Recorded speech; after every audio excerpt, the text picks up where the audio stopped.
আসসালামাইকুম গাইস, কেমন আছেন? আশা করি সবাই ভালো আছেন। আজকে আমার স্পেশাল মানুষের জন্য একটা ডিশ, আর সেটা হচ্ছে চাল কুমড়া পাতার বাটা শীতল ভর্তার বড়া। ঠিক আছে, এটা হলো চাল কুমড়া পাতার বাটা শীতল পাতার বড়া রেসিপি। তারপর রান্না করছি আপনাদের দেশি কই মাছ আর মাগুর মাছের মালাইকারি ভুনা।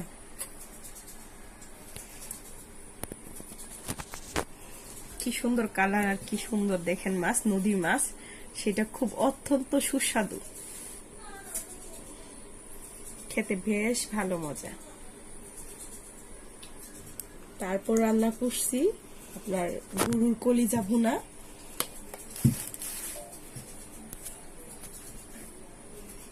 কলিজা ভুনাটা করলাম নিজের হাতে, আর সেটা স্পেশাল মানুষের জন্য।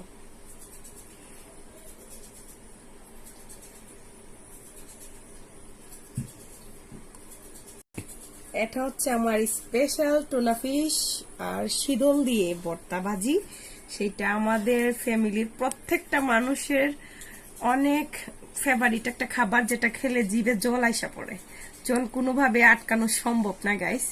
সেটা আমাদের একদম যখন গরম গরম এক প্লেট ভাত হয়, সেটার সাথে মনে করেন এই ভর্তাটা থাকে, তখন এক প্লেটের চেয়ে 2 প্লেট ভাত অনায়াসই খাওয়া যায় এই ভর্তাটা যদি হয়। ভর্তাটার নাম কি? সেটা স্পেশাল টুনা ফিশ শীতল ভর্তা ভাজি। আর হয়েছে স্পেশাল পিজা, সেটাও আমার হাতের রান্না করা। আমি রান্না করতে খুব পছন্দ করি, বিশেষ করে ফাস্ট ফুড। আর এটা আমার নিজের হাতে পিজা বানানো। আশা করি আপনাদেরও ভালো লাগবে, খেতে অনেক মজা হয়েছিল।